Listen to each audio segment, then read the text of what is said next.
unë që fëmijë arrija të shikoja gjëra. Kuptoja më shumë, të dija më shumë. Pyetjet e mia gjithmonë kanë qenë kush jam unë, kur vdesim ku shkojmë. Personat si unë të ndihmojnë, realisht të ndihmojnë shumë, por jo më shumë se sa ndihmon ti veten. Nuk mundem unë të bëj punën tënde. Unë të hap rrugët që do shkosh. Okej. Se si do shkosh, është zgjedhja jote. Për shkakun se kam lexuar në internet stresi për shkak. Është 70-80% shkaktori i smundjeve. Atëherë, si funksionon, domethënë ne marrim stresin për veten, ne nuk gjejmë një mënyrë me bë ekspres. Nuk e shprehim dot, nuk dim të shprehim. Ne nuk dim të shprehim. Po kërkon investimin tënd të radhës? Extra Real Estate të sjell prona ekskluzive nga Dubai drejt Evropës, të sigurta, të besueshme dhe të përshtatshme për ty. Extra Real Estate, investo me mend, jeto me stil. Frymëzohu nga historitë e shqiptarëve që po lënë gjurmë në botë. Sukses made in Albania. Sjell në dritë vizionarët dhe sipërmarrësit që bëjnë diferencën. Ndiq rrugëtimin tënd, bëhu ti historia e radhës. Do të ndërtosh brandin tënd personal dhe të shpërthesh në rrjetet sociale? Radio Marketing është makineria krijuese pas videove më virale në Shqipëri. Strategji, xhirim, montazh, Radio Marketing i bën të gjitha. Zëri yt ka vlerë. Radio Marketing e bën të dëgjohet më gjerë.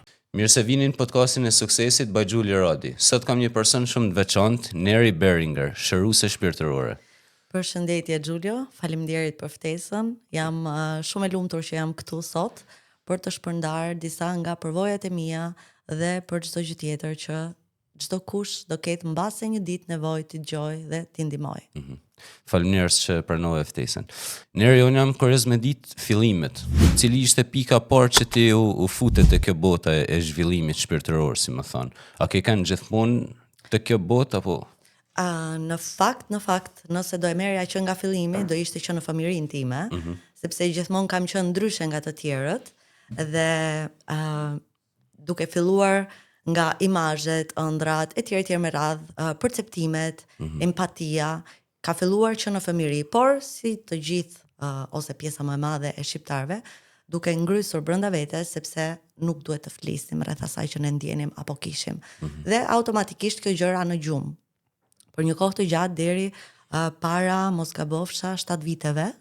Para 7 viteve kam bërë për herë të parë me anë të YouTube-it një past life regression në YouTube me Brian Weiss. Edhe aty ishte hera ime e parë që përballesha me diçka komplet të re, me diçka, një botë ndryshe. Atëherë u trëmba, ishte hera e parë që realisht u trëmba, dhe aty diçka bëri klik. Në mendjen time, brenda shpirtit tim, ndoshta mund të quaj që ai ka qenë rikthimi edhe një herë ose fillimi i diçkaje më të madhe. Pastaj filloi korona dhe diçka brenda meje më thoshte gjithmonë bota online, por nuk dija asgjë. S'kisha absolutisht asnjë lloj ideje çfarë, si, ku. Dhe fillova pak nga pak të mësoja rreth botës online. Jo shpirtërorja, absolutisht zero. Pastaj ishte depresioni, mbyllja e gjithë vendit nga korona, dhe filloi depresioni të bënte punën e saj, sepse një person që kam qenë gjithë jetën shumë i lirë, pasi kam mbaruar studimet në Shqipëri, jam transferuar pastaj në Gjermani dhe aty kam filluar jetën time. Dhe depresioni pastaj filloi në momentet që unë ngela shtatzën me tim. Ishte një forme shumë e fortë e depresionit, e cila pastaj pas lindjes së tim biri, nga një lindje traumatike, do e quaja, pas lindjes së tij pastaj filluan ataket e panikut dhe aty në Gjermani është frika jonë ndoshta ose ishte frika ime, nuk di ta shpjegoj sakt, por nuk doja të shkoja në psikolog, edhe pse ish partneri im në atë kohë më sugjeronte gjithmonë që të shkoja tek psikologu. Frika jonë që po të shkosh tek psikologu je çmendur, edhe nuk shkova. Nuk shkova, e mbajta veten gjatë gjithë kohës, mundohesha me praktika të ndryshme meditimi, u futa në zhvillim personal. Dhe fillova zhvillimi personal, filloi të më jepte një qetësi. Sikur fillova të gjeja rrugën, dal nga dal. Dhe gjatë meditimeve gjithmonë ishte shumë interesante. Dhe gjatë kësaj periudhe që u futa në zhvillim personal, fillova automatikisht të ndjeja një qetësi brenda vetes, por pyetjet vazhdonin të ishin më shumë. Gjatë gjithë kohës doja më shumë, doja të dija më shumë. Dhe zhvillimi personal nuk po më ndihmonte me depresionin dhe ataket e panikut, por po më ndihmonte të qetësoja unë veten time. brendësinë time disi në një farë forme, por prapë shikoja që nervozizmi vazhdonte të ishte shumë i lartë brenda meje. Kisha shpërthime nervozizmi kundrejt timbiri që ishin në ekstrem. Derisa arrita në atë pikë sa që kishte momente kur vinin ataket e panikut, që unë duhet të mbyllesha në një dhomë vetëm, pra dorëzoja timbir tek ish partneri dhe mbyllesha në një dhomë vetëm sepse ishte pamundur që unë në ato momente të kujdesesha për dikë tjetër që nuk është vetja ime. Dhe aty ka qenë ajo thirrje e madhe brenda vetes që duhet bësh diçka më shumë. Pra diçka më tepër se sa zhvillimi personal, sepse zhvillimi personal, mendimi im personal ky, nga eksperienca ime e bazuar, të dërgon deri në një pikë. Dhe pastaj ti duhet të shohësh, është si të thuash, të jepet një mundësi zgjedhje, që ti duhet të kuptosh ku do shkosh tani, çfarë do bësh tjetër, sepse zhvillimi personal ty të ndihmoj deri në një farë pike.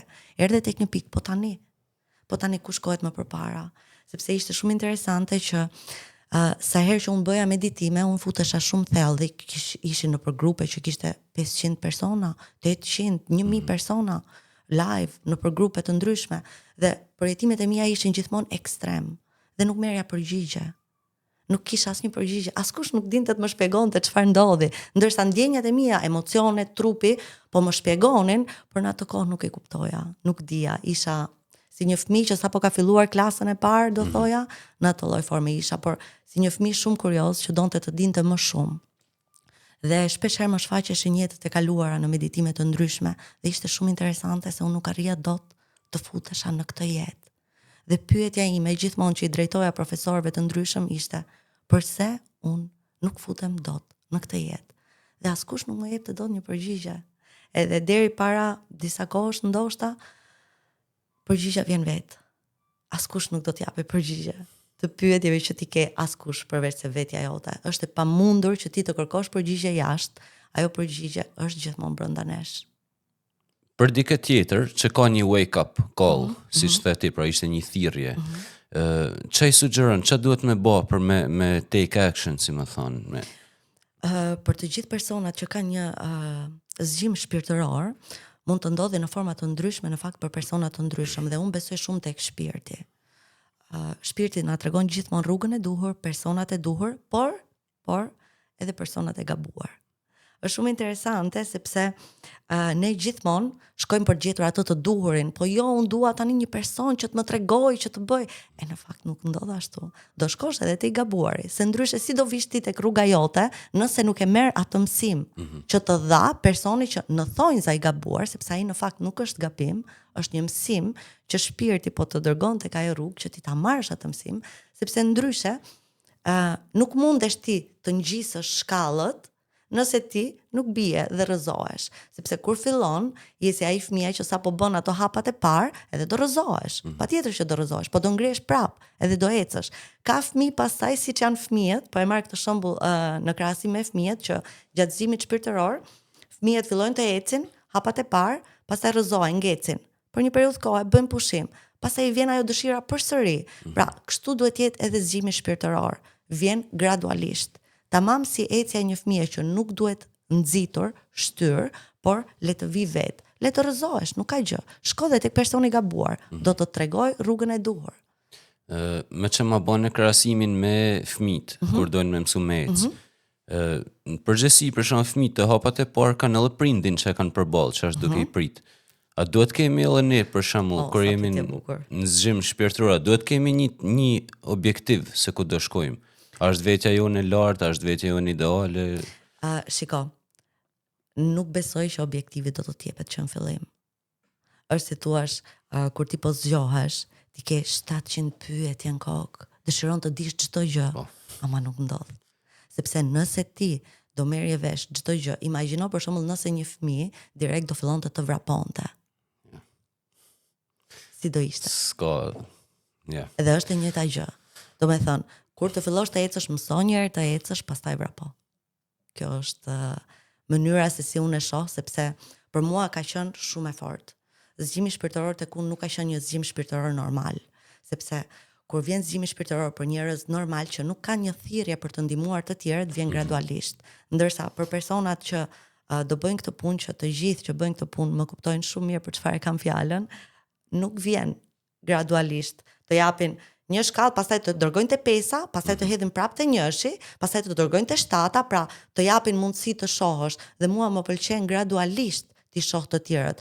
Ato pastaj që kanë thirrje tjetër, mirë se vjen në klub sepse është një roller coaster, do të thënë shkon ngjitesh zbret gjatë gjithë kohës, por që për personat që janë për të gjetur veten, për të njohur shpirtin e tyre, atëherë preferoj që të jenë gradualisht dhe të bëhet gjithashtu me dikë që ato besojnë, sepse shpirti do i dërgoj gjithmonë dikë afër që t'i udhëzoj, si për mirë edhe për keq.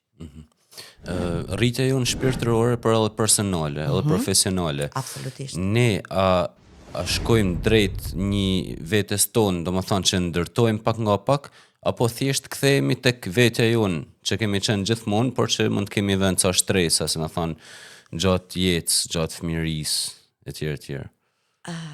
Pra në atë vetën tonë ideale, a e kemi already, si më thonë, për brenda atë esencën?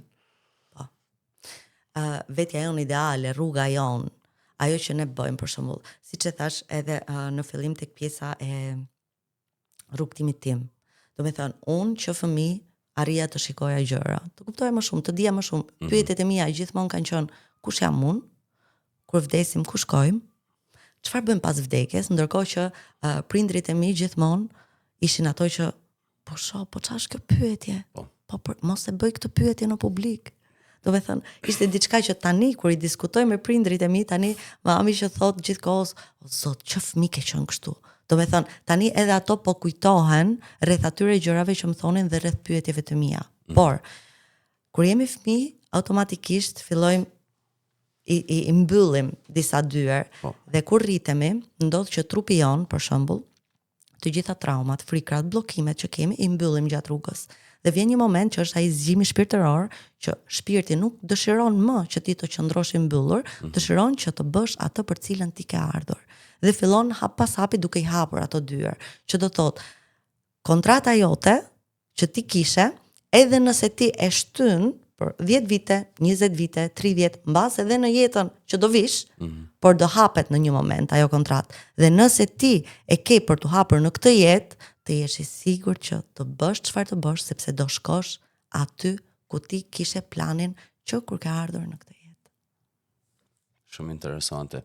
A mund të më shpjegosh pak më shumë këtë fjalën kontratë? Si është kontratë shpirtërore? Po. Atëherë, kontrata shpirtërore që unë besoj, mund të mos e besojnë të gjithë, por është diçka që nga sa kam parë, nga shumë jetë të kaluara, nga shumë seanca të ndryshme, etj. Përpara se të vim këtu, ne është si thua bëjmë shpirti jon, që jemi një copës drite, e cila vjen nga një dritë më e madhe, që është unë e quaj Zoti, universi, mund ta quajnë të tjerët, dhe secili në besimin e tij, në formën e tij, është shumë okay. Nga ajo copë vim të gjithë. Pra jemi kaq grimca të vogla, energjie, që vim këtu dhe përpara se të vim, në mënyrë që shpirti jon, atje ku është e madhja, gjithësia të rritet, ne vim këtu me një mision. Që shpirti jon të marri diçka ndryshe. Dhe në moment që përpara se të vim, ne gjithmonë vim me ndihmë, nuk vim vetëm. Do të thënë jemi vetëm këtu në këtë trup fizik, në këtë avatar që ne kemi, por në fakt kemi edhe mbrojtësit tan, udhëzuesit tan, të cilët na udhëzojnë, për shembull, nëse sot do nisem për të shkuar diku, thot mos shko atje, po shko këtu sepse këtu ke një punë tjetër. Dhe kjo është e vendosur e gjitha në kontratën tonë, për shembull, prindrit i ke zgjedhur përpara se të vish, familjarët dhe secili nga personat që ti ke zgjedhur ka një mësim për të dhënë. A është pak a shumë ngjashme me shprehjen popullore që themi ne e kemi të shkruar fatin ose jetën, pak a shumë. Pak a shumë. Që ta kuptojnë, domethënë audienca. Po. Çdo gjë është e shkruar. Po nëse është çdo gjë e shkruar, cili është, si më thon, kuptimi?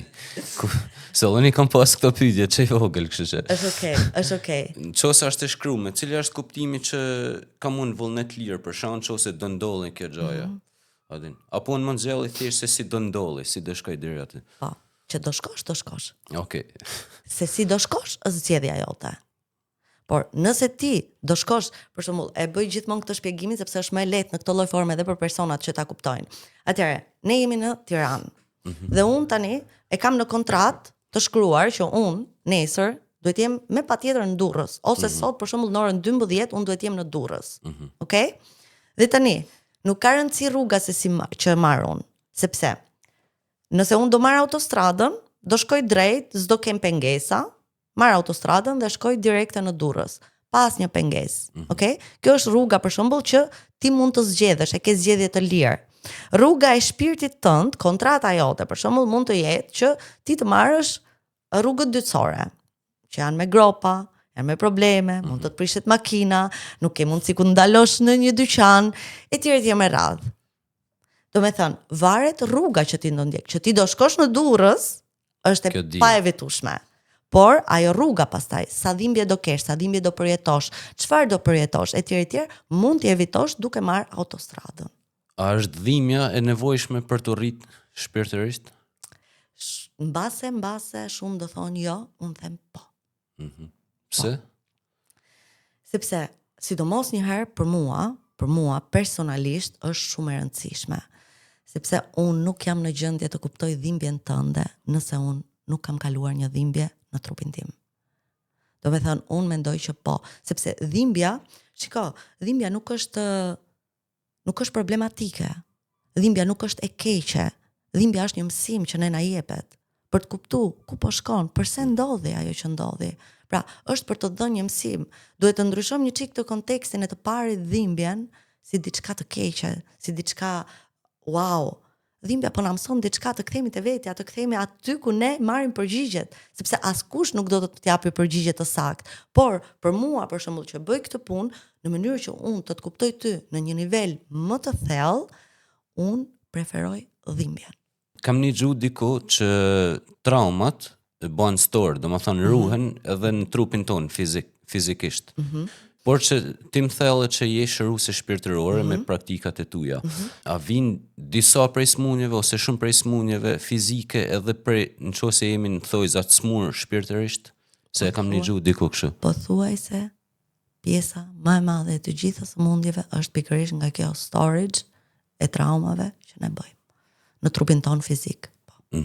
Po si mund t'i evitojmë, si më thonë, nëse jo t'i evitojmë, po t'i zgjillim? Shiko, është... Për shkakun se kam një gjuhë në internet, stresi, për shkakun, është 70-80% shkaktari i smundjeve. Shumë e drejtë. Atëherë, si funksionon, domethënë, ne e marrim stresin për veten, ne nuk gjejmë një mënyrë me bë ekspres. Nuk e shprehim dot, nuk dim të shprehim. Ne nuk dim të shprehim. Kjo ishte dhe arsye pse unë përfundova në depresion me atake paniku, të cilat e vetëm mënyrë që unë mund t'i shëroja ose mund t'i mbaja nën kontroll, unë po mundohesha të mbaja nën kontroll stresin, dhimbjen, çdo gjë që trupi im po përjetonte, po mundohesha ta mbaja nën kontroll, imagjino, me banjë, me ujë, me akull. Vetëm sepse nuk dija. Nuk dija si ta ndihmoja veten time. Te psikologu nuk doja të shkoja sepse do më thonë je çmendur. Më falë të ndërpres pak. Po sa ç'a mendon për psikologun? Është diçka shumë e mirë, por nuk jam dakord me ilaçet. Okej. Është super, psikologu ndihmon shumë për mendjen, ndihmon goxha shumë, i ndihmon njerëzit për mendjen, nuk jam dakord me ilaçet. Kuptova. Do me thënë, nuk i preferoj ilaçet sepse ilaçet që japin pjesën më të madhe, i vën trurin në gjumë, edhe është diçka që nuk e preferoj. Patjetër, të mos keq kuptohemi, për personat që kanë me të vërtet probleme, absolutisht i sugjeroj ilaçet, por jo për dikoj që po zgjohet shpirtërisht, po mundohet të shëroj shpirtin, të përdor ilaçe nga psikologu. Kam patur kam akoma shumë klient që kanë qenë me vite tek psikologu dhe kanë bërë disa seancat e unë dhe sot janë pa ilaçe fare, kështu që kuptova. Është për pjesën e stresit, të mos keq kuptohemi edhe një herë, do të thënë ilaçet janë të nevojshme, por për sa i përket pjesës së stresit apo atakeve të panikut, e frikrave të ndryshme, traumave të ndryshme që ato mund të kenë. Kam lexuar një artikull para ca ditëve, edhe thoshte që në Japoni psikologët e kishin, si më thon, nuk e dija me ligj apo si tip rregulli, si policy, që për raste që nuk janë shumë të rënda, që nuk kanë nevojë direkt për ilaçe, sugjerimi i parë ishte dilec në natyrë. Bravo. Në 2 javë, 3 javë, pastaj jo më larg se sot, dikujt që nuk është gati për shembull të bëj seanca, këshilla ime që i dhash është, sepse po më pyeste, po si të lidhem me veten? Çfarë të bëj unë që të lidhem me veten? Më pa me habitem të drejtën kur i thash dil jashtë, hiq çorapet, hiq kputucët, vendosi duar tek një pemë, dorëzo çdo gjë. dorëzo, sepse pemët kanë atë aftësi. I ke parë pemët e qytetit janë ndryshe nga pemët e një pylli. Përse? Si ka mundësi? Sepse qyteti ka shumë energji mix, ndërsa pylli është vetëm energji e natyrës. Nuk ka asgjë tjetër aty që mund të futet aty brenda, që të mund të ndikojë, ato krijojnë atë energjinë e pastërtisë aq të mrekullueshme sa që ne si qenie njerëzore në këtë dimension nuk kemi në gjendje kurrë ta krijojmë vetë absolutisht pa ndihmën e natyrës. Jo më kot e gjithë bota po lufton që natyra të jetë e gjallë akoma, nëse nuk do kishte natyrë, do ishte shumë e vështirë. Neri, kjo është pyetja ime e preferuar podcastit. Je përballë pasqyrës. Edhe shikon veten tënde para 20 viteve. Para 20 viteve. Po. Ose veten tënde të vogël, s'ka rëndësi. Edhe po të shikon ty në të njëjtën kohë. Shikon ty sot një grua, një grua të rrirë. Pra ne është pyetja e preferuar. Shikon sot ty një grua të rrirë, një grua që të shën po flas si e perceptojnë me është. Të përmbushur, një grua që përveç se si më thon ka gjetë veten edhe i ndihmon të tjerët me gjetë veten. Ç'a mendon se do të thoshte nëse ajo do të shikonte ty sot? E di si jam tani jam komplet, do të thënë e elektrizuar me energji nga kjo pyetje, sinqerisht. Jam e sigurt që do më thoshte faleminderit që i ktheve përgjigjet gjitha pyetjeve tona në radhë parë. Ato pyetjet që në atë kohë sa i dukeshin shumë të çuditshme, përse ne ishim kaq ndryshe, po flas unë edhe vetja ime e vogël, edhe sot në këtë moment që po flas me ty, jam e sigurt që do më thoshte bravo dhe faleminderit. Sepse ka qenë një rrugtim me të vërtet shumë i lodhshëm, jo i lehtë, por i mrekullueshëm në çdo fazë të tij. Si në fazat kur unë kam qenë e lumtur, si në fazat kur unë kam qenë për tokë. Nëse do më pyesje para një viti për shembull, si është ose para 2 vitesh, si është rrugtimi jot, do të kisha dhënë një përgjigje tjetër. Por sot realisht vetja ime më falenderon për çdo gjë që unë kam shëruar tek vetja ime në radhë parë dhe tek rrugtimi im. Besoj në praktika shpirtërore duhet ta kesh bë këtë gjën, po ti ç'a do i thoshe vetes tane fëmijë? Bëj durim. Duro sepse çdo gjë do bëhet fiks ashtu siç të është thënë. Okay. Është e çuditshme sepse që e vogël i kam patur këto vizione, gjithmonë i kam patur këto vizione dhe thjesht e ke parasysh kur i ke ato ëndrat si fëmijë edhe të duket, edhe kjo që po bëjmë sot është një ëndër, e di? Edhe sot me të vërtet mund të them që bëj durim sepse çdo gjë do vi. Thjesht ndonjëherë kur ne i duam gjërat shpejt, ne i shtym më shumë. Sepse ligji i manifestimit nuk është tamam siç ne na është thënë, shkruaje, shikoje, vizualizoje dhe do ndodhi jo. Si është në të vërtetë? Edhe kjo është një pjesë. Se më friksove pak që the sa më shumë e ndjek diçka, aq më larg ik. Jo, nuk është punë frike. Është nëse ti je tamam brenda vetes. Shiko, duhet jesh brenda vetes i qartë dhe i drejtë, i sinqert me veten tënde për atë që do, sepse në moment për shembull që ti dëshiron diçka, të arrish diku dhe në atë moment, nëse mendja jote nuk të bën dyshime apo rikthime ose mendimet që e shtyn atë proces, atëherë do thotë që ti realisht ke diçka tjetër që po të pengon të shkosh atje. E ndërsa ti je totalisht i qartë, i pastër dhe e di që një ditë kjo do ndodhi, unë jam i sigurt dhe brendësia jote, trupi do të ta thotë gjithmonë përgjigjen. Gjithmonë. Është e paevitueshme. Ama në moment që ti ke një dëshirë dhe kur e thua atë dëshirë, fiks në ato moment ndodh ai mendimi sikur qoftë edhe kaq i vogël do thotë që ti akoma nuk je gati për ta pranuar atë që po vjen kundrejt teje. Mban shumë sens se është fiks, ke përshkruar disa momente të jetës tëme. Ndoshta nga ana profesionale, po edhe personale. Ja, se për shkak kur kam një kështu besim të verbër, jo besim, e di. Po. Domethënë është një është ndjesi brenda vetes, e di që do ndodhi. Po, e di që do ndodhi, kanë ndodhur gjanat, e di. Kurse kur thosh unë besoj kështu, mundosha mja mush mendjen vetes. Atë mendja kishte besime ose dyshime të vogla, do me thënë janë fiks ato dyshimet e vogla që do të thotë gjendja jote në ato moment nuk ka arritur. Ajo mund të vi, por jo tani. Do me thënë, bëhu i durueshëm me veten, sepse çdo gjë që ti dëshiron, nëse nuk e ke pikën e dyshimit, do ndodhi. Nëse është ai dyshimi i vogël, do të thotë që shpirti jot po të tregon që prit se ke edhe një hap tjetër, është edhe një derë tjetër, ndoshta që ti duhet ta hapësh apo ta mbyllësh në mënyrë që të ndodhi ajo që do ndodhi. Të kuptova. Tash do të bëj pyetje pak jashtë kësaj temës fiks. Se më erdhi kur po thoje diçka pak më përpara. Si ka mundësi që shumë njerëz ankohen që tërheqi gjithmonë të njëjtin lloj njeriu? Se këtë pyetje ja bëj shumë veta. Për shembull njerëz toksik. Thonë ankohen, unë tërheqi gjithmonë njerëz toksik, unë tërheqi gjithmonë njerëz që përbuzin, po themi, ose nuk më trajtojnë me respektin që meritoj. Kam shumë klientë të tillë. Dhe për mua, nëse ti vjen si klient tek unë edhe më thua që unë kam njerëz toksik, unë nuk dua të di fare për njerëzit toksik, unë dua të di për ty. Do me thënë, problemi je ti, nuk janë njerëzit. Asnjëherë nuk janë të tjerët. Të tjerët neve na japin mësime. Të tjerët janë gjithmonë mësues. Çdo person afër nesh, qofshin familjarët, partnerët, shoqëria, të gjithë janë mësues. Disa kanë ardhur për të na dhuruar dashuri pa kushte, disa kanë ardhur për të na mësuar mashtrimin, disa kanë ardhur për të na mësuar toksicitetin, narcisizmin, dhimbje të pafund, dhe ti je personi që i vendos një limit këtyre personave dhe këtyre dhimbjeve. Personat toksik, personat në fakt nuk janë toksik, janë të gjithë një lloj. Por je ti ai që shikon si toksik. Kështu që përgjigjja ime në këtë rast është gjej arsyen përse ti e shikon një X person si toksik. Çfarë po mundohet ai toksicitet do të tregoj ty brenda vetes tënde.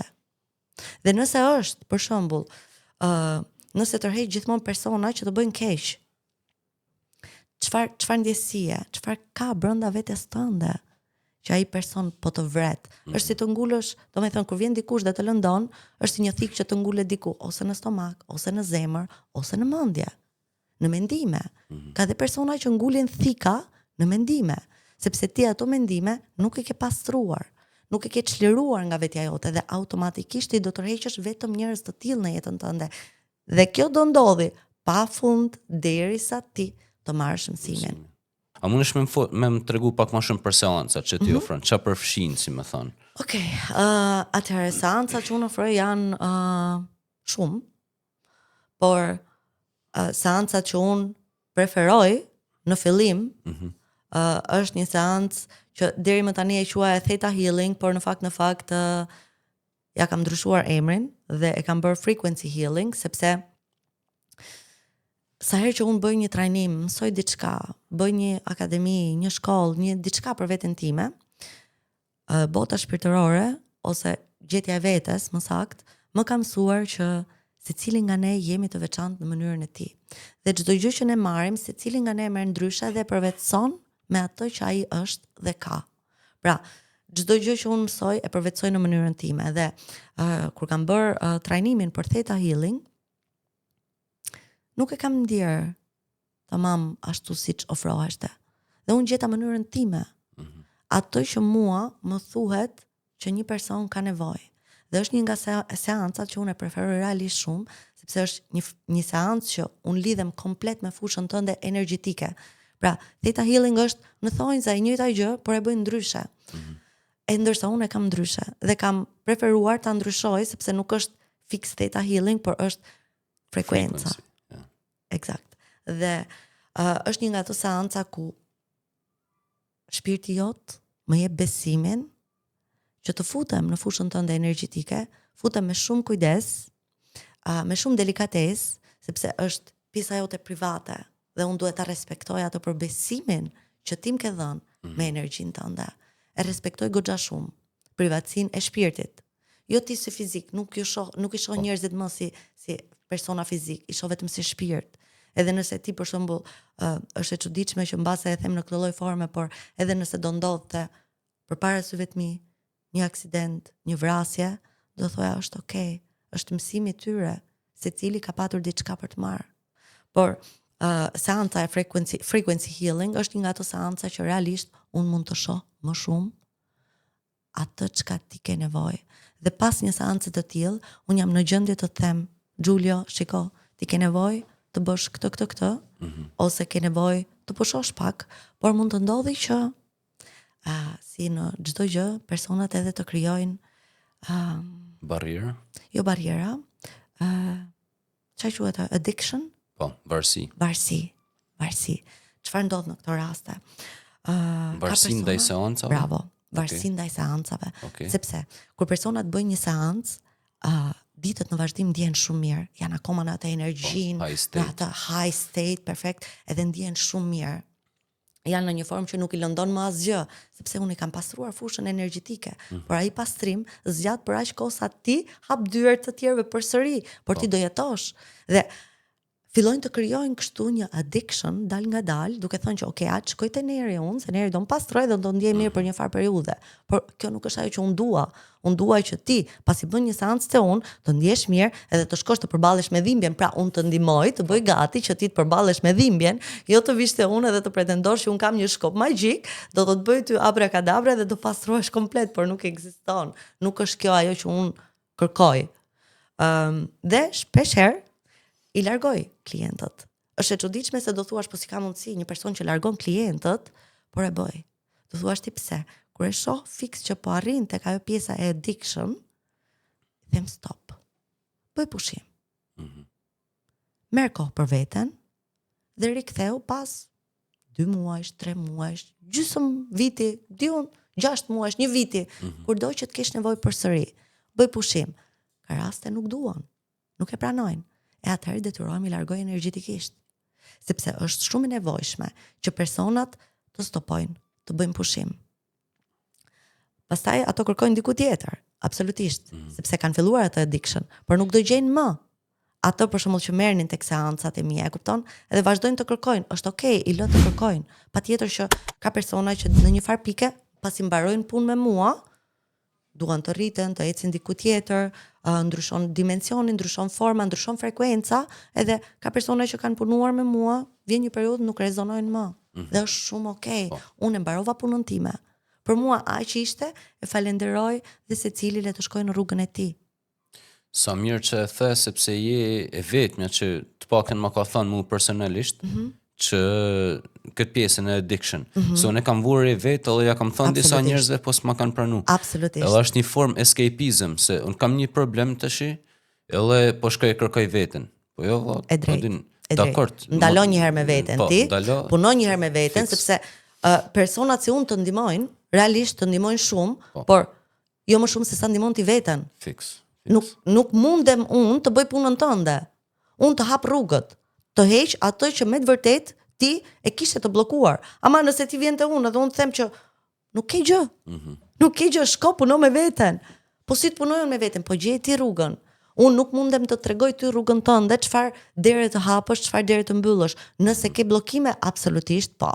Mund të bësh për shembull një seancë, ka persona që kanë punuar me veten, edhe vinë për shembull se unë jam vetë që bëj seanca, akoma sot, sepse kam të nevojshme, punoj me energji, më duhet edhe unë të pastrohem. Absolutisht, por i bëj për shembull me dikë tjetër që të më mbaj dikush tjetër hapësirë një herë në muaj, një herë në 2 muaj. Thjesht për të bërë unë personalisht për veten time pastrimet e mia, sepse shërimi nuk mbaron gjithë jetën. Ne ecim, mësojmë. Proces. Është një proces i gjatë. Ashtu siç është mësimi, sepse kush thotë që unë di, nuk di asgjë, edhe unë jam fikse ai procesi që unë them patjetër, kam njohuri, por vazhdoj akoma të mësoj, vazhdoj të rritem dhe unë jam në trajnime gjatë gjithë kohës, unë nuk pushoj, nuk ndaloj, sepse ka gjithmonë diçka. Edhe nëse unë i kam dëgjuar, për shembull janë gjëra, aktualisht po bëj një trajnim, i kam lexuar të gjitha pikat që do preken në trajnim, të gjitha i di, thot mendja ime.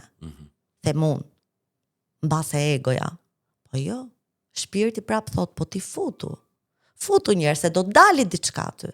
Është diçka, ose do ndodhi një seancë me të tjerët, për shembull që unë do marr një mësim aty shumë të rëndësishëm, ose jam në atë grup për të ndihmuar dikë. Pra, unë tani besoj vetëm shpirtit, them të drejtën. Mendja zakonisht nuk më çon në rrugë të duhura, kështu që i besoj shumë shpirtit dhe intuitës time që ato do më çojnë dhe do më tregojnë edhe të pjesa e addiction që sapo përmendëm, është realisht shumë e rëndësishme që të gjithë, jo vetëm unë, por të gjithë ta bëj një çik më të madhe sepse është për të bërë më e madhe.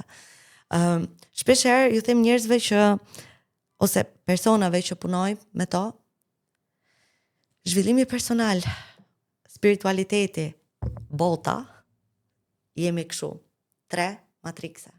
Okay?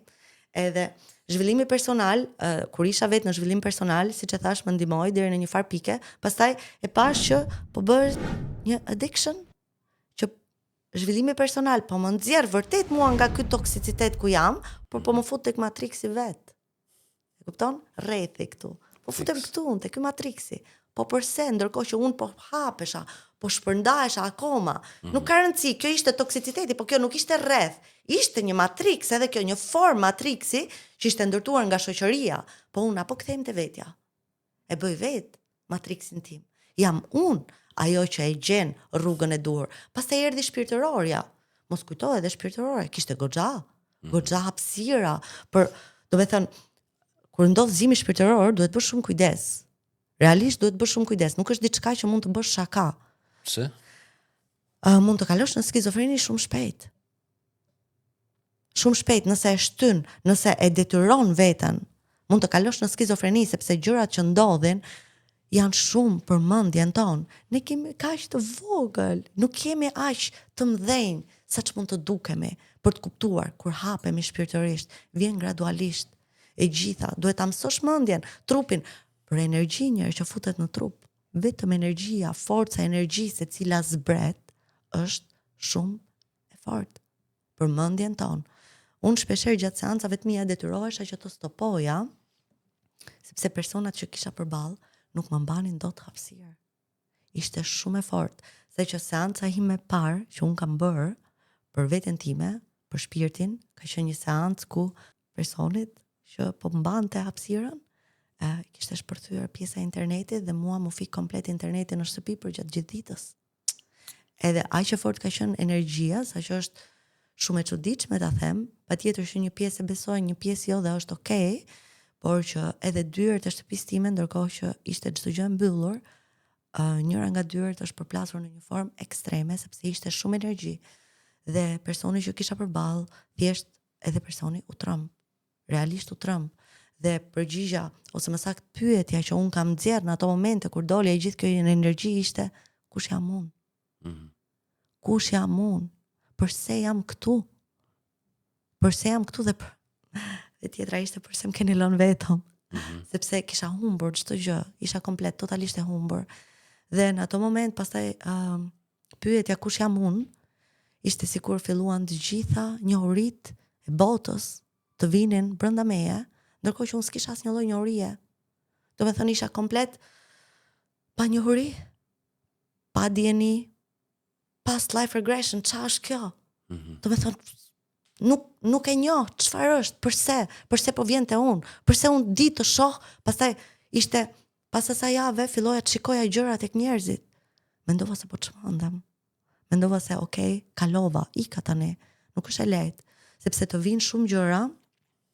Është si thuash dhunti, por edhe kjo dhunti, nëse nuk ke një person që realisht të tregojë se si të ecësh pakës përpara, pra të ndihmojnë atë rrugtimin tënd, sepse ti je tamam si një fëmijë i paditur, që nuk e di që po të përplasesh te dera do vritesh.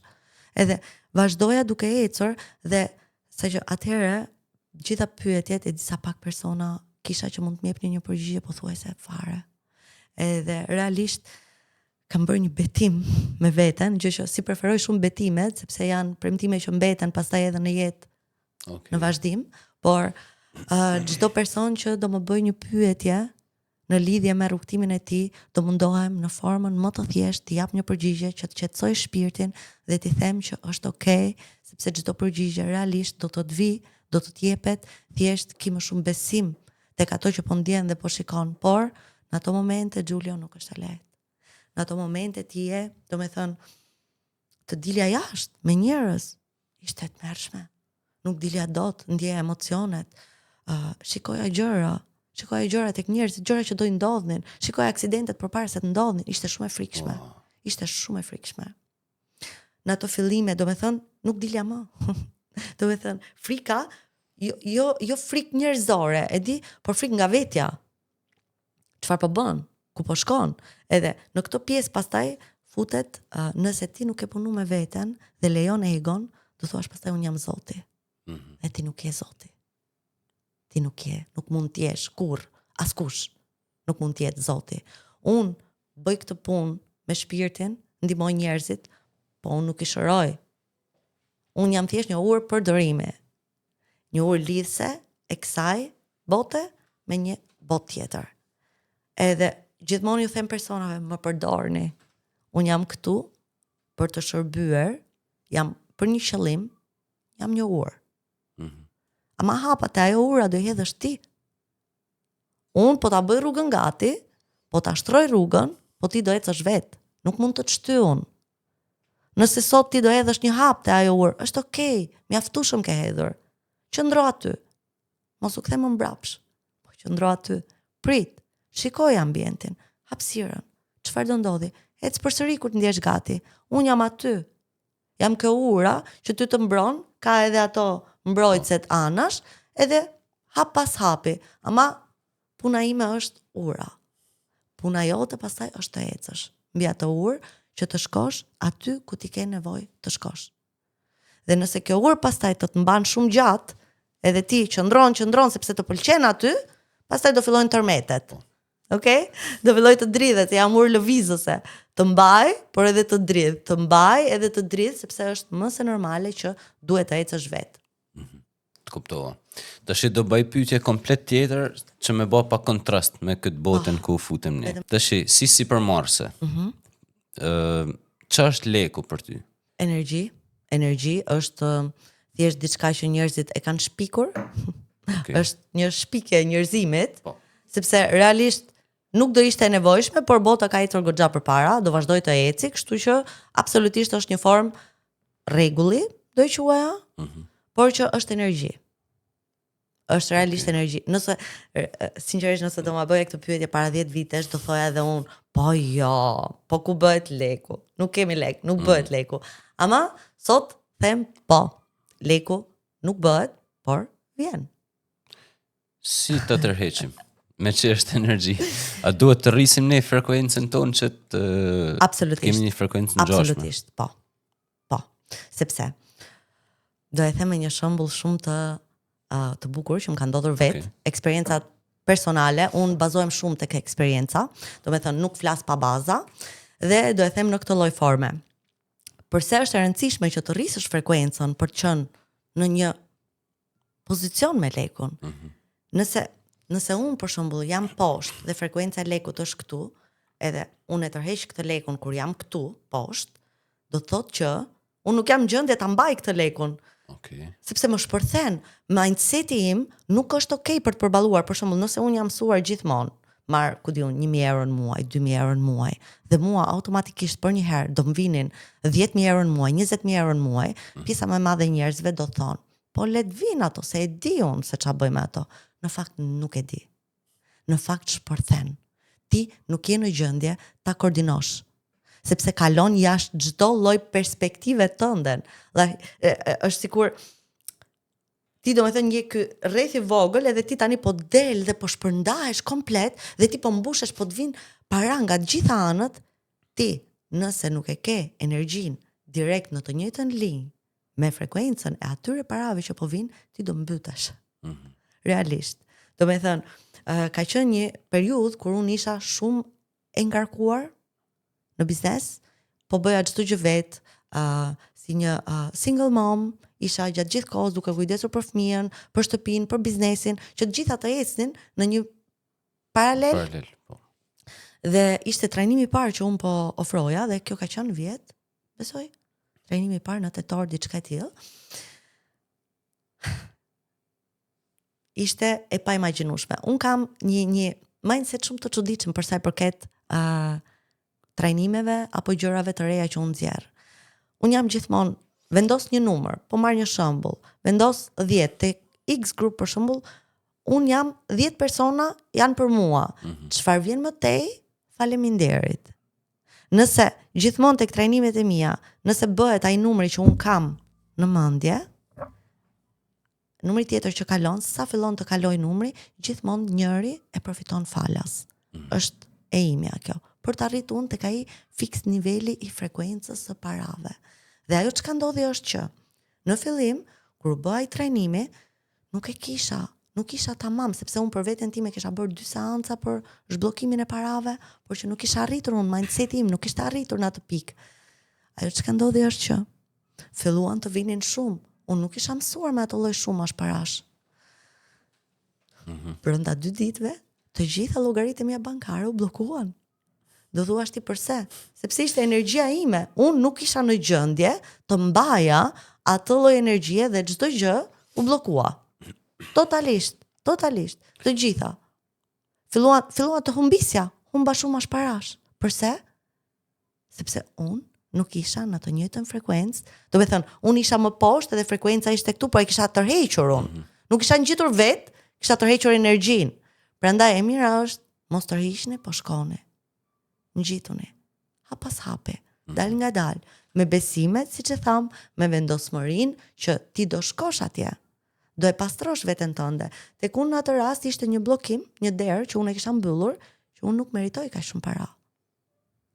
Nuk i meritoj, sepse nuk jam në gjendje ti mbaj, ishte brenda vetes. Ajo e marra besimi limituar. Dhe ndërkohë që të gjitha llogaritë e mia u bllokuan, sinqerisht brenda ditës, gjitha llogaritë blok. Tek njëra tërhoqën lek, u mbyll llogaria, humba lek.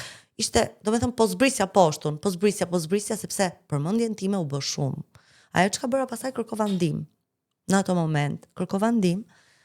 Edhe në moment që kërkova ndihmën, erdhi, sepse po kërkova e gjen, jam shumë edhe me këtë, po kërkova e gjen, edhe erdhi ndihma, filloi automatikisht, unë u rrita, nuk tërhoqa, aty pastaj kuptova që çfarë ndodhi, doja të dija çfarë ndodhi, përse arrita të kuptoja që unë e kisha tërhequr, nuk isha ngjitur unë, por kisha tërhequr unë atë energjinë.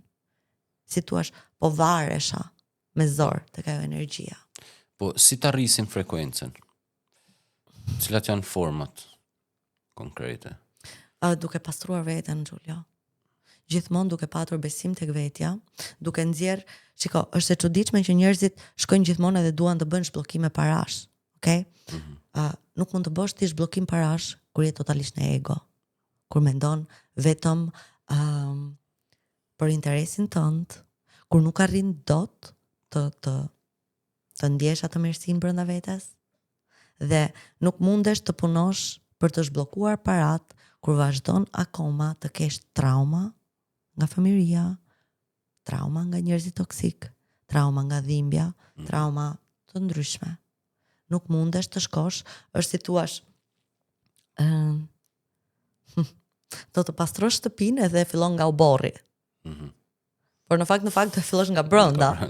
Nuk pastron dot oborrin, përpara se të nxjerrësh ato mbeturina, sepse mbeturina do i marrësh nga brenda, e do i nxjerrësh në oborr, e pastaj fillon oborrin, e pastron oborrin, sepse brenda pastaj e ke krijuar atë bazamentin mbrojtës të gjitha sjelljeve kundrejt parave. Atëherë, pjesa, duke ardhur tani edhe një herë tek pjesa e shërbimeve që unë ofroj, shërbimi i parë, siç e thash, është frequency healing, e cila më jep mua mundësinë të shoh më shumë në fushën tënde energjetike. Dhe është një mundësi shumë e mirë që ne të lëmë shpirtin të vendosi për atë çka ti sot në këtë moment ke nevojë. Dhe kjo është një nga seancat që unë preferoj të bëhet që në fillim. Dhe pastaj, dal nga dal, mund të kalojmë tek seanca e pastrimit të energjisë së shtëpisë apo të biznesit tënd. Pra është një nga ato seanca ku shpesh herë energjitë e bizneseve bllokohen nga klientë të ndryshëm ose nga keqdashësia apo thjesht edhe nga emocionet që secili nga punëtorët, personat, njerëzit me të cilët ti punon çdo ditë dhe ke kontakt, bllokojnë rrjedhën tënde energjetike, si të shtëpisë, si të biznesit, të vendit ku ti jeton, të vendit ku ti punon. Pra është shumë e rëndësishme që kjo energji të pastrohet dhe të mbrohet kur punon me energji dhe kur beson automatikisht në energji.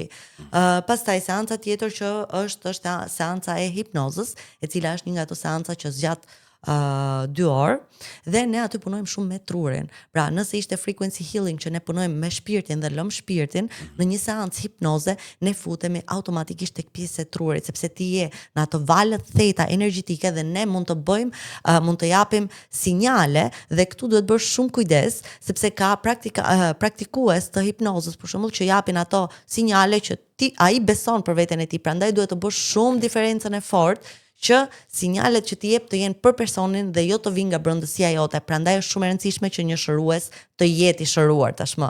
Nga besimet e tyre të limituara në mënyrë që mos ta japi këtë tek ndikime apo që të mos ndikoj tek personi që po bën seancën e sidomos hipnozës, sepse në hipnozë kur jepen komandat, truri merr automatikisht sepse je në ato gjendjen Është si riprogramim.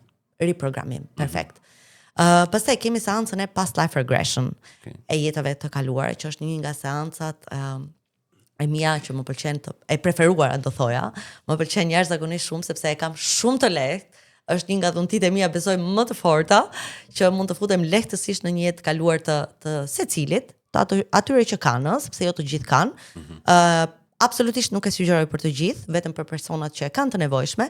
Dhe një jetë e kaluar shërben për shembull për një bllokim që ti mund të kesh në këtë moment aktual, duke u futur në një jetë të kaluar, është si thua, ne marrim copëzën e asaj jete dhe rikthejmë në këtë jetë dhe është si thua mbushim atë pjesën tonë dhe ecim përpara duke sikur nuk e kemi patur më atë problem, atë dhimbje, atë traumë, atë bllokim. Për shembull ka njerëz që mund të kenë dikë inat pas një lloj arsye. Nuk e kuptojnë pse kanë inat. Edhe futen në një seancë dhe shohin që në atë jetë ai person e kishte vrarë, apo i kishte bërë diçka, apo i kishte marrë nusen apo shtëpinë apo pasurinë etj me radhë, dhe është fiks një nga ato seanca ku ti shkon, e bën seancën, edhe del e takon personin, edhe thua, "Ua, po unë kisha inat këtë." Po si ku kinati? Edhe është fiks një nga ato seanca, një nga ato momentet, moment që thua pasaj, "Wow, ishte vërtet thjesht një kaq një copës", dhe aty ndodh realisht ajo që është wow, e pabesueshme. Edhe për mua është shumë e bukur. Pastaj kemi seancën e future life progression. Okay. Future life progression është e ardhmja. E ardhmja, që personat të shohin të ardhmen. Unë nuk e preferoj dhe aq. Do thuash ti përse? Pse? Është një nga ato seanca që e ardhmja mund të shikohet, por ne mund ta ndryshojmë. Që do thotë, nëse ti shikon të ardhmen, nëse shikon diçka të mirë, shkon me dëshirë atje, ama po sikur të shohësh diçka të keqe, çfarë do ndodhi me ty? Do ndalosh? Do ndikoj në psikologjinë tënde? Do të bllokoj? Unë e sugjeroj që ta shohin të ardhmen, të bëj një future life progression thjesht për tani dhe pas një muaji. Që të shohësh vetëm nëse ke realisht një problem, nëse realisht po pret për shembull për të marrë dokumentat, për të marrë diçka që nuk është shumë e madhe, ose për të parë veten tënde, për shembull për ta manifestuar të ardhmen, e sugjeroj, po jo për ta parë realisht.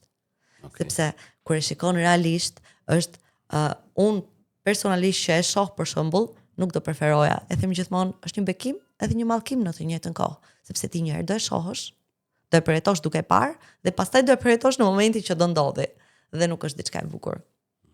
Një nga seancat e tjera është Akashic Records, rekordet akashike, që është libreria e shpirtit, tek e cila ruhen të gjitha informacionet e çfarëdo lloj gjëje që shpirti jon ka bërë. Por në ato lloj seance jo të gjithë mund të futen. E para një herë duhet që të bësh atë pastrimin energjetik tëndin në mënyrë që të jesh në gjendje të futesh edhe në një librari të tillë, sepse energjia është shumë e pastër. Çfarë është funksioni i Funksioni është që ti të marrësh përgjigje për pyetjet që ti ke aktualisht për jetën tënde. Për shembull, do më duhet që të bëj për shembull të rritem në biznesin tim, çfarë duhet të ndjek, çfarë metode marketingu të ndjek, ku të shkoj, a ta bëj këtë gjë, ta marr këtë vendim, mos ta marr këtë vendim, dhe aty do marrësh të gjitha përgjigjet që ti ke nevojë për fiks këtë moment. Ato përgjigje mund të ndryshojnë pas një muaji, por në këtë moment përgjigjet që merr janë ato. Jo të gjithë marrin përgjigje, jo të gjithë lejohen të futen brenda, disa personave ju mbyllet dera, ka ndodhur, nuk i kanë lënë të futen brenda, ose më kanë ndërprer seancën, ose kanë ndaluar seanca në mes.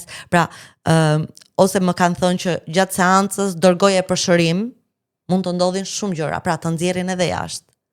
dhe është çdo gjë shumë e pranueshme.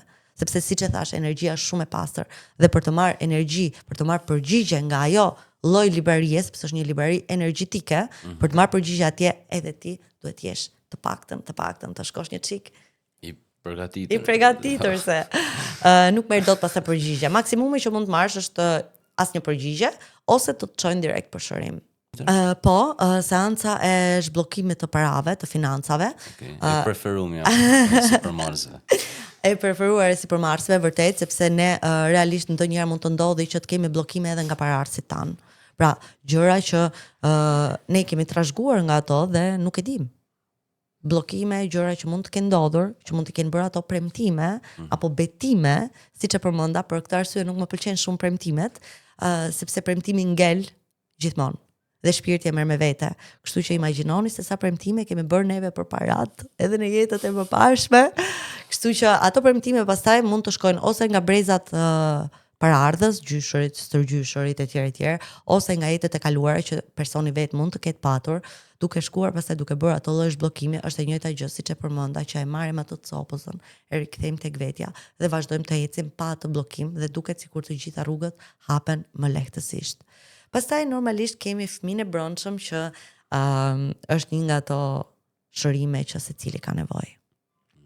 Ne futemi në fëmijërinë, shumë persona e kanë humbur komplet, nuk mbajnë mend asgjë nga fëmijëria, e kanë harruar, kanë fshirë nga dhimbja, traumat, frikrat. Pastaj ankthet e ndryshme që kemi për shembull kur udhtojmë ose këto fobi të ndryshme që ne kemi, janë të gjitha të shërueshme. Alergjit, për shembull kisha një kliente që kishte alergji nga macja dhe ka rritur të blej mace. Shumë interesante. Është shumë interesante se çfarë bën mendja jon, shpirti jon kur fillojnë të shkrihen dhe të bëhen njësh. Dhe këto gjëra pastaj që nga fëmijëria nuk ka rëndësi nëse është fëmijëri, jetë e kaluar, zhbllokim parash, rekordet akashike, apo seancë frekuence, apo seancë hipnoze, ose më rëndësishme pastaj është edhe seanca e balancimit të energjive.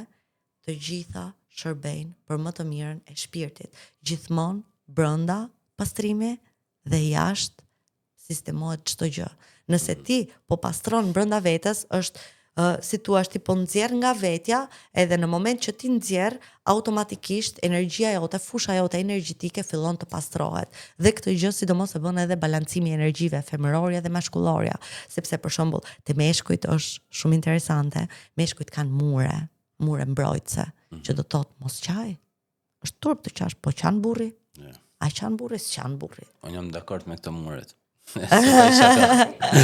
Meshkujt, shumë e rëndësishme sepse meshkujt nuk qajnë, kanë turp të qajnë. Kanë turp të nxjerrin zërin, të bërtasin përpara një femre, apo do bërtasun përpara teje. Po si ka mundësi. Po s'bëhet fjalë fare. Nuk bëhet fjalë. E ama e preferuara ime janë gjithmonë klientët para mosbesues dhe e dyta me ego, sepse kur vin, puna ime është e para shkatrimi i egos, e dyta besimi pastaj që arrin të shohin edhe të ndjen vet. Autenticiteti im në të gjitha seancat është që unë të marr me vete. Unë nuk flas thjesht duke të treguar ty çfarë po ndodh, por të marr gjithmonë me vete. Ta shohësh edhe ti, pse ta shoh vetëm unë? Është jeta jote. Pse duhet ta shoh unë edhe të tregoj ty si një prall? E ndërkohë kur ti mund të vish me mua dhe ta shohësh atë rrugtim, ta bësh vetë. Super interesante. Wow. Kundalini. Aktivizimi i kundalinit. Çfarë është tamam? Me sa diun është lloj energjie apo diçka? Kundalinin e kanë bërë kështu si e ke parasysh gjej një fjalë edhe hajde ta komercializojmë? Perfekt. Por në fakt është inner movement, që do të thotë lëvizje brendshme. Okej. Pra, nuk ka të bëjë me gjarprind, apo ato shenjat që nxjerrin gjithmonë gjarprind, këtej andej s'ka të bëjë fare. Është një lëvizje brendshme. E kanë përvetësuar si lëvizje si gjarpri që ngjitet deri diku, por jo që ka të bëjë me gjarprin në vetvete. Kundalini, po e quaj edhe unë kundalini, edhe pse preferoj inner movement, por në këtë lloj forme edhe unë e kam nxjerr sepse ka shumë gabime te kjo pjesa e kundalinit dhe dua që t'i sqaroj disi që edhe të tjerë të kuptojnë që realisht kundalini është thjesht një lëvizje e brendshme, është energjia jotja. Pra, askush nuk të jep ty energji. Fundja, përse duhet t'jap unë të energji nga energjia ime? Përse? S'ka arsye. Por Por, absolutisht duhet edhe kujdesi, edhe besimi që personi që të mban hapësirë ta kesh ndjerë, të ketë thirrur, nuk është për të gjithë. Absolutisht nuk është një seancë që mund ta bëjnë të gjithë, është një seancë që të thret. Besoj siç e thash tek shpirti jot do të dërgoj tek një seancë e tillë. Nëse është për ty apo jo, do ndodhi. Nëse është për ty do ndodhi, nëse nuk është për ty, nuk do ndodhi. Dhe Kundalini ka ardhur Inner Movement nga Pi Vilaraca, i cili është një Filipinas, i cili sot studion trurin, shumë interesante. Ka qëndruar në një ishull për 2 vite me radhë dhe vetëm është ushqyer me ark kokosi. Në atë periudhë pastaj ka filluar të ndjejë energjinë e natyrës, është lidhur me natyrën. Natyra, ai ka marrë aktivizimin e tij në natyrë. Do të thonë nuk ka patur absolutisht asgjë tjetër. Thjesht natyra i ka dhënë aktivizimin tek pjesa e duarve dhe kur është rikthyer pas 2 vitesh që ka ardhur pastaj në qytet, ka kuptuar që me të prekur njerëzit kanë filluar të ndjenin diçka ndryshe dhe ky nuk e kuptonte çfarë ishte, çfarë po ndjenin dhe ka filluar të kuptojë pastaj që dal nga dal i ka ardhur edhe thirrja patjetër që ka patur edhe thirrjen që të bëjë shërime etj me radhë dhe ka filluar kjo energji ta quaj Inner Movement sepse në moment që ai ka filluar të prek personat kanë filluar të lëvizin, të shërohen, të ndjejnë diçka dhe ka filluar të kuptojë që nuk është energjia sepse në fillim edhe ai mendonte është energjia ime, po i bëj diçka unë këtyre jo. Thjesht ka funksionuar si çakmak. Katalizator për ta ndezur atë. Dhe Kundalini shpesh herë keq kuptohet. Realisht keq kuptohet si diçka që me të vërtetë ti do e bësh një herë dhe do të ndryshoj jetën, por jo, është si çdo praktik tjetër, që do ecësh pak e nga pak. Do ecësh pak e nga pak sepse është e pamundur. Është një energji, atëherë tek pjesa e Kundalinit, Inner Movement, ti thjesht je shtrirë dhe do të dëgjosh muzikë, frekuenca. Ato frekuenca, unë për shembull kisha në Tiranë dje 3 seanca të tilla me frekuenca. Dhe kur kam bër playlistin e muzikës, jam lidhur me çdo frekuencë të asaj playlisti. Dhe ajo playlist ka filluar të bëj punën që në moment që unë jam futur në atë sallë në Tiranë, ka filluar të bëj punën e shërimit, punën e ndryshimit. Është lista e cila do filloj, është shumë interesante sepse është e gjitha procesi i trurit. Do me thonë, muzika, ti shtrihesh, ka njerëz që janë analitik, ti thjesht shtrihesh, dëgjon muzikë me sy të mbyllur edhe thua, po ku jam unë? Çfarë po ndodh këtu? Po pse erdha unë? E ndërkohë, në atë moment truri jot ndodh diçka. Në një seancë të tillë është një lloj muzike që fillon simpatiku, parasimpatiku, pjesa e majt dhe pjesa e djathtë e trurit tënd, dal nga një zhurmë, nga një e bërtitur, nga një e qarë, fillon të lidhet, të funksionojë dhe të shërbej që trupi jot është si thua ti çliron ato trauma që ti nuk je në gjendje ti ndjesh sepse dhimbja është shumë e madhe.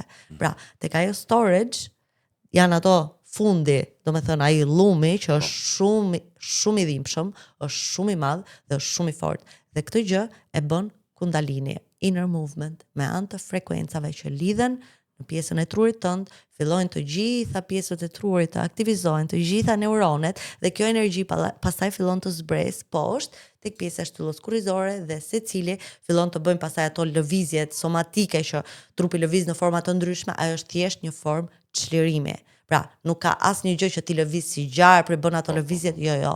Janë traumat që po dalin nga trupi jot dhe është mënyra e trupit për të çliruar diçka, ke parasysh lëvizjet somatike që ti nxjerr energji në këtë lloj forme, shaking. Pikërisht edhe Inner Movement, Kundalini është një lloj seance e tillë që ti nxjerr traumat e tua nga trupi nëpërmjet kësaj energjie. Dhe kjo është e gjitha. Super interesante. Kam një gjuhë se duhet të bëjmë edhe podcast tjetër, me që këtë do përfitojmë nga rasti, se nuk na doli koha për gjitha. Është okay. Kam një gjuhë që thonë, ka njerëz që ta vjellin energjinë. Si ta vjellin njerëzit energjinë, ose si mune mund me rujt energjinë teme? Sonë kam energjinë shumë bukur për. Ka njerëz. E ke shumë bukur energjinë realisht. Po ka njerëz që energjia mund të vijë shumë lehtësisht, me fjalë, me sjellje, me manifestime të ndryshme, të tipit. Unë të them ty tani, "Ua, Giulio, më e pak dorën." Iku. Mbaroj. Se kuptoj. Sepse unë jam poshtë në energji. Unë jam ullët në energji. E kupton? Unë jam një person për shembull që kam negativitet te vetja ime dhe unë kam energji të ulët. Unë ushqej me energji të pastër. Do me thënë, kur unë qëndroj me ty, ti duke qenë një energji shumë e pastër, unë automatikisht po marr. Edhe nuk më kënaq mua, ja dua më shumë. Edhe të them, Giulio, e pak dorën. Në moment që bëhet prekja, Pra do të thënë me kontakt fizik është një mënyrë. një mënyrë, po. Pastaj komunikimi, acarimi, nervozizmi, të bëj nervoze. Filloj të acaroj. Në moment që unë filloj të acaroj ty, ti automatikisht filloj të biesh edhe unë ngrihem. Sepse unë po arri qëllimin tim. Po të ul ty më poshtë se vetja. Të njoh. Filloj të marr nga ty. Pastaj mënyrat e tjera janë forma energjetike, që aty pastaj do futeshim shumë thellë edhe do ishte do na duash më shumë kohë, por që sepse atje pastaj është te pjesa e gjumit, te pjesa e ëndrave, te pjesa e astralit, astral travel që është prap një teknik tjetër që secili për shembull në astral travel mund të shkojë shpirti diku edhe është si thua që ne tani mund të kishim dikë këtu dhe thjesht po na ndjek, po na shikon çfarë po bëjmë, po ne se shohim. Ai na shikon, ne se shohim me detaje, me detaje. Kjo pastaj është pjesa e këtë gjë e kam mësuar tek Akademia e Mediumship, që është një akademi në Londër dhe tek kjo tani kam ofruar edhe shërbimin e ri që është channeling edhe mediumship pikërisht, ku mund të lidhemi me personat që nuk janë më në jetë, mund të bën personat për shembull bën pyetje automatikisht të drejtë për drejta intuitive dhe marrin mesazhet për cilët kanë nevojë. Dhe kjo është një nga shërbimet që kam arritur ta kuptoj pikërisht, edhe aty kam mësuar jashtëzakonisht shumë për astral travel, për shpirtin kur ne shkojmë, udhtojmë natën, sepse ne trupi pushon natën, por shpirti jo. Shpirti është diku tjetër dhe po bën punë të ndryshme në dimensione të ndryshme, ose po bën astral travel që po shkon edhe po shikon pakës. Çfarë po ndodh me personat që njohim, dhe kjo është një nga mënyrat për shembull që edhe mund të merret energjia, nëse janë energjitë e errta ekzistojnë. Edhe pse nuk do doja ta besoja, por ekzistojnë. Mes nesh ekzistojnë qenie të ndryshme energjetike në formën njerëzore. Kujdesi nuk është kurrë i tepërt. Mbrojtja energjetike që ne mund të bëjmë është besimi, në radhë parë, që energjia ime për shembull, fjalët janë absolutisht manifestim shumë i fortë. Në moment që unë krijoj një rreth mbrojtës kundrejt vetes time, e bëj atë rreth me besimin më të fortë të mundshëm dhe jo ti, po askush tjetër nuk mund të mundet asnjëherë në asnjë lloj forme dhe mënyre të futet brenda rrethit tim energjetik. Nëse unë kam krijuar një hapësirë mbrojtëse dhe jam 1000% e sigurt që mua kjo hapësirë mbrojtëse ose ky mur mbrojtës që unë kam ndërtuar përballë teje mundohu sa të duash, sepse nuk do jesh dot në gjendje të futesh brenda edhe nëse më prek. Do të largoj me fjalë. Do të largoj me fjalë, sepse një energji e pastër siç je ti mund të jesh edhe empatik dhe ndjen kur diçka nuk është okay rreth rrotull. Edhe automatikisht ti bën mbrojtje me vetdije apo pa vetdije. Ka persona që bëjnë mbrojtje pa vetdije, shumë prej tyre. Bëjnë mbrojtje pa vetdije dhe është gjë shumë e bukur. Ka persona që janë shumë empatik, ndjejnë shumë energji, ndjejnë shumë dhimbjen e të tjerëve. Dhimbjen e njerëzimit është diçka shumë e fortë, për shembull. Edhe ato persona atyre për shembull ju duhet realisht shumë mbrojtje. Shumë. Një nga ato jam edhe vetë pastaj. Më the pak më para për Zotin. Kam dëshirë me sqaru diçka, sepse është diçka që krijon shumë konfuzitet në audiencë, po edhe unë në fillimet e mia të zgjimit shpirtëror. Atëherë, universi, Zoti, burimi, vetja jone e lartësume. Jo, vetja e lartë është tjetër. Okej. Vetja e lartë është tjetër. Vetja e lartë është tjetër, Zoti, burimi, universi është një. Ku është ndryshimi me veten tonë? Vetja jone e lartë është siç e thash, ne kur kemi ardhur këtu, ka ardhur vetëm një copës e shpirtit ton. Një pjesë, do të thënë, imagjinoje si e kuptoj, si një masë e madhe. Masë e madhe, po, dhe kjo masë e madhe drita është e ngjitur me universin. Okej? Tani, kjo masë e madhe drita në moment që një copës e asaj mase vjen këtu, kjo masë bën ato shkëputjen nga universi që është vetja jonë e lartë që vjen për të na ndihmuar. Prandaj thash që ne nuk kemi ardhur vetëm. Okej. Kjo është ajo shkëputja sepse i gjithë universi nuk mundet të bëj punën sepse ka gjëra të tjera, pra janë të gjithë masa të vogla, por jo kaq e vogël sa këtu. Nga ajo masë që është shkëputur nga universi, ka ardhur një copës këtu, copëzat e tjera janë në përdimensione të ndryshme, dhe kjo është ndryshimi i universit me veten e lartë dhe me shpirtin ku jemi në këtë moment, pra copëzën e shpirtit. Pra jemi copëza të ndryshme dhe vetja e lartë është pikërisht ajo pjesa e masës që është shkëputur nga universi. E thënë në këtë lloj forme ndoshta. Okej. Kjo pjesa që nuk kupton, si më thon shumica e njerëzve është kjo. Ekziston Zoti. Edhe për shkak ne me besim, me prayer, me lutje kështu mjafton. Po këto gjëra të tjera për shkak po themi, kundalini, meditimi, këto gjëra të ndryshme. Unë i them njerëzve që këto janë thjesht dhunti, që i ka dhënë Zoti njerëzve. Po. Kjo absolutisht futet tek pjesa e dhuntive, sepse jo të gjithë mund të bëjnë këtë që bëj unë për shembull. Është e pavitueshme, është e pamundur, sepse imagjino të ndjesh ti dhimbjen e të gjithë personave, edhe të jetosh për veten tënde. Nuk e bëjnë dot të gjithë. Nuk e bëjnë dot. Shumë persona më pyesin, po si a del ti pas një seance, domethënë, ajo për mua është e mbyllur, mbaroi dhimbja. Ka qenë një seancë që ka shumë seanca të dhimbshme. Edhe unë jo shpeshherë qaj në për seanca, por një seanca ime parë që kam qarë, domethënë bashkë me personin, ka qenë një kliente e cila kishte 3 vite pa qarë. Kemi qarë bashkë, kishte 3 vite pa qarë, sepse në atë seancë, kjo kishte humbur një motor në moshë të vogël dhe ishte djegur për së gjalli. Dhe ishte një dhimbje shumë e madhe. Dhe kjo s'po e lëshonte. Nuk po e lëshonte, ishte një traumë që kishte brenda vetes dhe nuk e lëshonte dot vetëm pa ndihmë. Dhe kjo është ajo pjesa pastaj ku askush nuk është në gjendje, domethënë përveç personave që me të vërtetë kanë një dhunti, sepse jo më kot, ndryshe do ishin të gjithë duke bërë këtë gjë, e kupton? Pra, është një dhunti që ne na jepet, por këtë dhunti e kemi marrë nga eksperiencat e shumta që kemi patur në tokë.